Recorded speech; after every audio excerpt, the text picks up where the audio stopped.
Aturan PPKM yang membatasi kegiatan masyarakat membawa keuntungan bagi Yulce Pogo, penjual tanaman hias.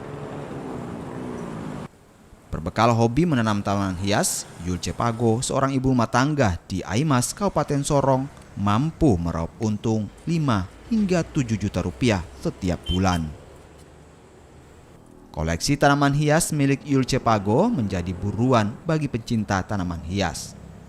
Sebanyak 50 jenis tanaman hias dibudidayakan. Setiap tanaman hias dijual di kisaran 10.000 hingga jutaan rupiah, tergantung dari ukuran dan variasinya. Kalau dulunya awalnya kita kan cuma menanam bunga-bunga taman aja, menyiapkan bunga taman.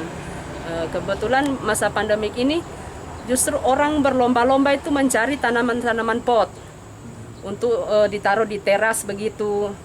Jadi apa saja kita buat, kita taruh di pot, semuanya laku. Selain tanaman hias, Yulce Pogo juga menyediakan tanaman buah-buahan, pupuk, hingga tanah hitam. Untuk mengembangkan usaha tanaman hiasnya di masa pandemi, Yulce tetap mempertahankan jumlah karyawannya. Otto G. Anto, Kompas TV, Sorong, Papua Barat.